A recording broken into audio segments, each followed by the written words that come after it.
The Sufi Message of Hazrat Inayat Khan, Volume 2, The Mysticism of Sound, Centennial Edition.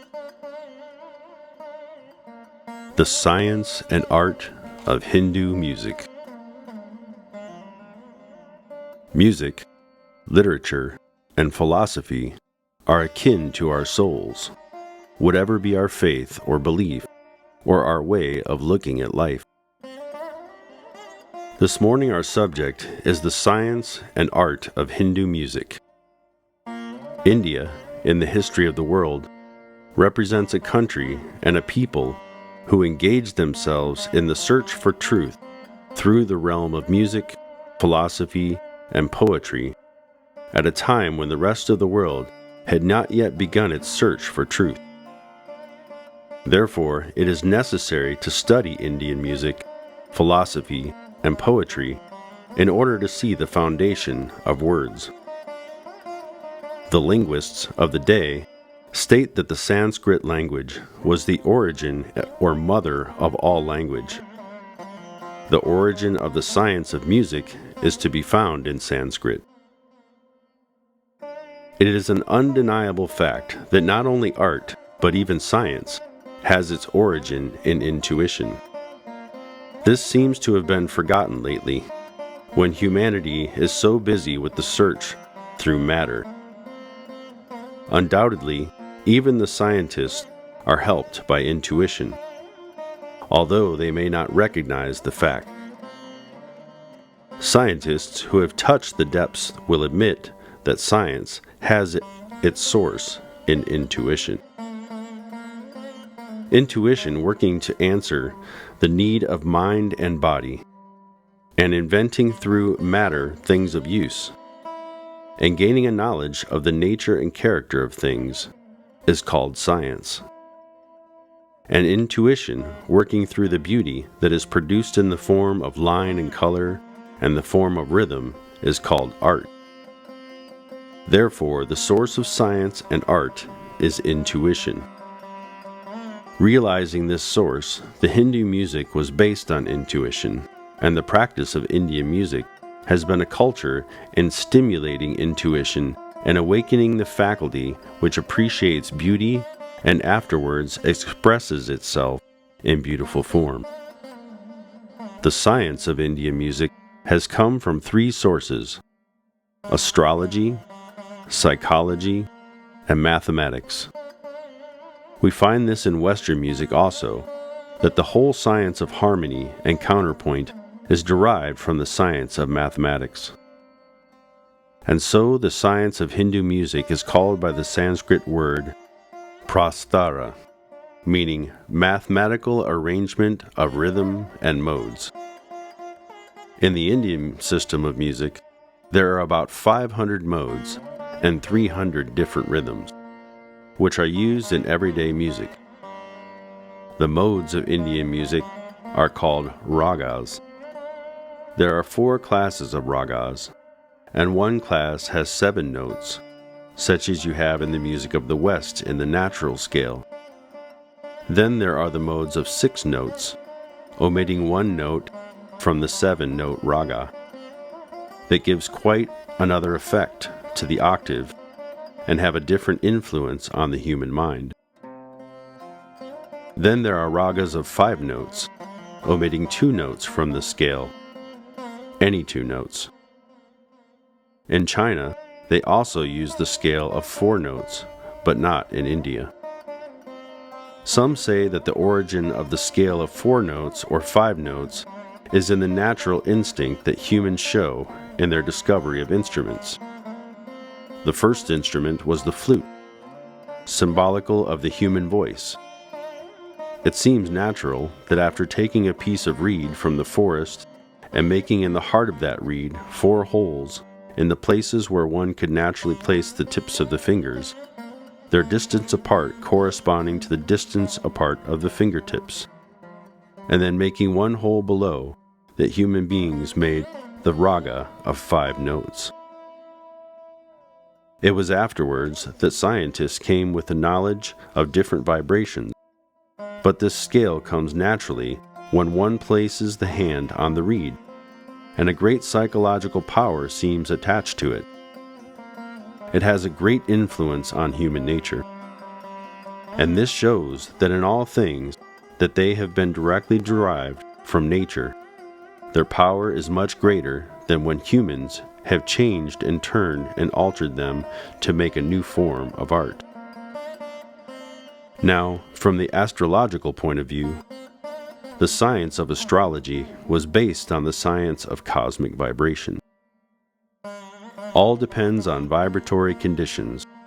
Also, the position of the stars, the planets, of individuals, nations, races, and all objects. A great deal of the secret power which the Hindus have found in the science of music has been derived from the science of astrology. Every note of Indian music has a certain planet. Every note has a certain color. Every note denotes a certain pitch of nature, a certain pitch of the animal world. The science that existed in the ancient Vedas was the science of elements: fire, water, air, ether. But those words should not be taken as one takes them in everyday language. The element of water signifies a liquid state. Fire signifies heat or warmth. Through this science, the Hindus have been able to fix ragas or modes to be sung or played at a certain time of day or night, or a certain season. After these songs have been sung for thousands of years, the race has developed such a sense of appreciation of these ragas that even ordinary people of the street cannot bear to hear a raga of the morning sung in the evening. They may not know the form of the notes, but to their ears it sounds disagreeable. They cannot stand it. We may say it is a matter of habit, and that is true, but at the same time, I have made experiments with different ragas, and a mode that should be sung in the midst of night, if we sung it at noon, loses its beautiful influence. Every planet has a certain influence, and there must be a certain mode to answer it. If it is not that, then the music becomes perhaps a matter of pastime, but it does not do the work for which music is designed. To the Indian, music is not an amusement or something for entertainment. It is something more than that. Music, for the Indian, is the food of the soul. It answers the deepest demand of the soul. A human being is not only a physical body. A human being has mind, and back of the mind there is a soul. And it is not only that the body hungers for food, the mind hungers for food, and the soul hungers for food. And what generally happens is that one only ministers to one's bodily needs and gives no attention to one's inner existence and its demands. A person experiences momentary satisfaction, then hungers again, not knowing that the soul is the fineness of a human being, and so that unconscious craving of the soul remains. In the undeveloped, the silent craving of the soul causes a person to be disagreeable, restless, irritated. That person does not feel contented with anything in life, and feels like quarreling and fighting. In the person of fine feeling, this hunger of the soul expresses itself in depression, despair. Such a person finds some satisfaction in love of reading, love of art.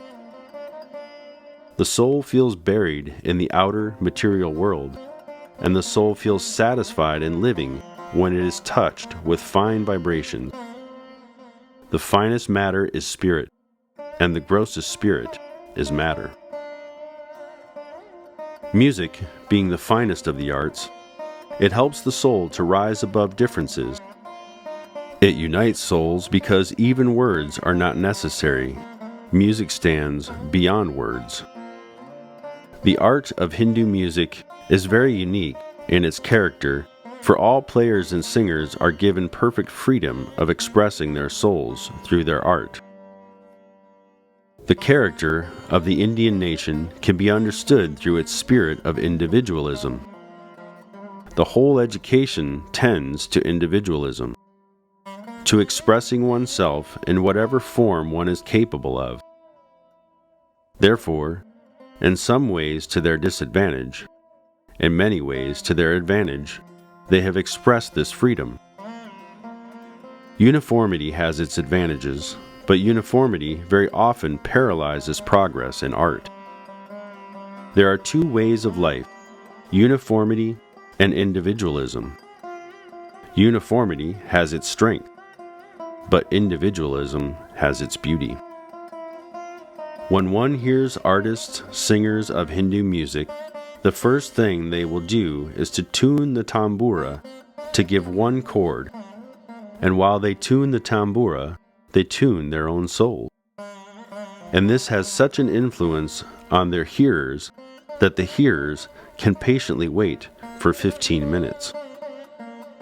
Once the singers find that they are in tune with their instrument, with that note that their souls and minds and bodies all seem to be in one with the instrument. A person with a sensitive heart listening to the song, even a foreigner, will perceive the way the artist sings into the chord, the way the singer tunes the spirit to that chord. And by that time, a singer has concentrated. By that time, a singer has attuned to all who are there. Not only has the singer tuned the instrument, but the singer has felt the need of every soul in the audience and the demand of their souls, what they want at that time. Perhaps not every musician can do this, but only the best. And then they synthesize, and it all comes automatically. And as they begin their song, it seems that it touches every person in the audience. For it is all an answer to the demands of the souls who are sitting there. The singers have not made the program for the music beforehand, and do not know what next they will sing. But every moment they are inspired to sing a certain song or play a certain mode. They become an instrument of the whole cosmic system, open to all the inspiration that comes, at one with their audience, in tune with the chord of the tambura. And it is not music only, but this phenomenon itself that they give to the people. The songs of India consist of folk songs, and those composed by great people and handed down for ages, from parent to child. The way music is taught is different. It is not always written. It is taught by imitation. The teacher sings and the pupil imitates. Therefore, all the intricacies and subtleties are learned by imitation. It is the mystical part which has been the secret of all religion. The great ones of the world, such as Christ, Buddha, and others, have come from time to time to be examples for the people and to express that perfection which is the object of every soul. The secret which was hidden behind all these great religions and in the work of these teachers was for humanity to reach to that utmost height which is called perfection. And it is that principle which is taught from the first lesson the musician gives the pupil. The pupil not only imitates the teacher, but focuses the spirit on the spirit of the teacher. And the pupil not only learns, but inherits from the teacher's spirit. The lack we find today, with all this spiritual awakening, the reason so many seekers are after truth, do not come to a satisfactory result, is this: that always they pursue outwardly. They take it from a book or learn it from a teacher. There was a time in the East, and even it exists now, when a little child went to learn from a teacher. The child's regard for the teacher was great. The child's respect and attitude towards the teacher was something like one has towards a priest. Therefore, in this manner, the child learned to value and appreciate and respect knowledge, and not only learned, but inherited knowledge from the teacher. If one would read the lives of the great singers of India, how they imitated their teachers, and how they became even greater sometimes than their teachers, it is most wonderful. The object of Indian music is the training of mind and soul for music, is the best way of concentration. When you tell a person to concentrate on a certain object, the very act of trying to concentrate makes the mind more disturbed. But music, which attracts the soul, keeps the mind concentrated. If one only knows how to appreciate it, to give one's mind to it, keeping all other things away, one naturally becomes developed in the power of concentration. Besides the beauty of music, there is that tenderness that brings life to the heart. For the fine, life in the world is very trying. For a person of fine feelings, for a person of kindly feelings, the life of the world is trying. It is jarring, and it sometimes has a freezing effect. It makes the heart, so to speak, frozen. In that condition, one experiences depression, and the whole life becomes distasteful, and the very life which is meant to be heaven becomes a place of suffering. If one can focus one's heart on music, it is just like heating something that was frozen. The heart comes to its natural condition, and the rhythm regulates the beating of the heart, which helps to restore health of body, mind, and soul, to bring it to its proper tune. The joy of life depends upon the perfect tune of mind and soul.